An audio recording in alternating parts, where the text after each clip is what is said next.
The Bloodthirsty Trilogy box set directed by Michio Yamamoto. Starring Kei Matsuo, Akira Nakao, Atsuo Nakamura, Shin Kishida, Midori Fujita, Chi Takahashi, Sane Emi, Toshio Kurosawa, and Yukiko Kobayashi. Synopsis: Blu-ray box set of 3 Hammer-inspired Japanese vampire movies from the 1970s.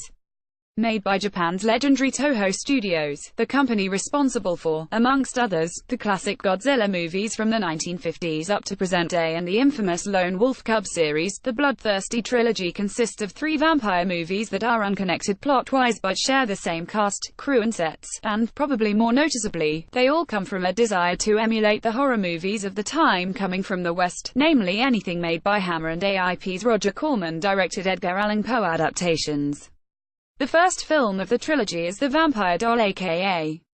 The Blood-Sucking Doll, aka The Legacy of Dracula from 1970, and this movie drops us straight into familiar territory if you've seen any Hammer vampire movie. Corman's The Fall of the House of Usher. As Kazuhiko Sagawa Atsuo Nakamura 47 Ronin travels to the isolated mansion of his fiancée Yukiko Kobayashi only to discover from her oddly behaved mother that Yuko is dead.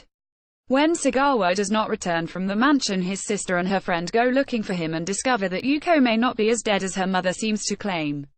Lake of Dracula followed in 1971, and while it maintained the spooky air of The Vampire Doll, it was less gothic in tone and had a bit more action. Here, a girl named Akiko finds a corpse of a woman in an old, seemingly abandoned house and then spots a vampire with blood dripping from his mouth. Believing what she has seen to be a dream, Akiko Midori Fujita continues to have visions as she grows up, and 18 years later she lives by a lake where a coffin has been delivered to the local boat operator. Of course, it's the same vampire from years before, and it isn't long before the bodies start piling up and running around as Akiko and her doctor boyfriend try to put an end to the killing. And finally, Evil of Dracula followed in 1974 and went straight for the Hammer Dracula homage as Professor Shiraki Toshio Kurosawa, Lady Snowblood, takes a job at an exclusive girls' school where the mysterious principal Shin Kishida, Shogun assassin, admits he is looking for Shiraki to take over from him as his wife has recently and he himself is very ill. The principal keeps the corpse of his wife in the cellar and tells Shiraki that it is the local custom to keep the bodies of the dead this way in the hope that they come back to life, which arouses Shiraki's suspicions that something is off at the school, leading him to investigate further and discover that dead bodies coming back to life in this school is more common than you would think. Thanks to a high-definition polish, all 3 of these films look fantastic, and with none of them running over 85 minutes you can easily breeze through all 3 in one sitting, which is quite handy as watching all 3 in succession is probably the best way to experience them rather than cherry-picking, despite them being standalone films.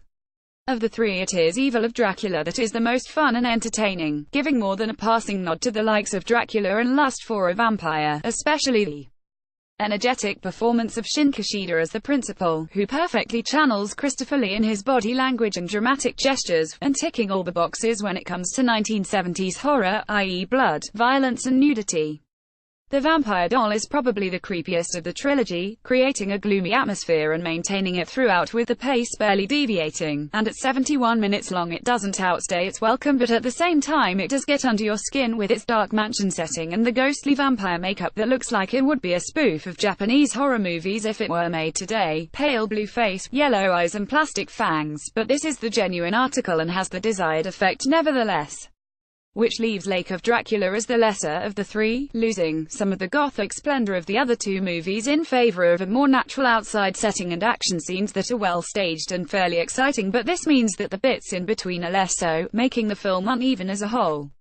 However, the scenes with the vampire again played by Shin Kishida give the film enough of a chill factor to fit right in the middle between 2 slightly better movies without bringing down the trilogy as a whole. As previously stated, all 3 films look gorgeous with pristine picture quality and the bright reds and pale blues looking particularly stark against the various backdrops of the lavish sets. The films all come with their original trailers, and the only other extra on the disc is a short appraisal of the trilogy from author and critic Kim Newman, who gives a brief history on Japanese horror movies and how the Bloodthirsty Trilogy was inspired by the works of Terence Fisher and Roger Corman more than the traditional ghost stories from Japanese culture, although that influence is still there under all of the glamour. So overall, this neat little set is quite a fun little venture into Japanese horror, albeit with a Western twist, and although it is a bit light on extras that give the films a bit more depth and context, they are an entertaining watch and a worthy addition to the Arrow video catalogue of cult films, of which they undoubtedly are. The Vampire Doll, Flickering Myth Rating, Film, Movie, Lake of Dracula, Flickering Myth Rating, Film, Movie, Evil of Dracula, Flickering Myth Rating, Film, Movie, Chris Ward.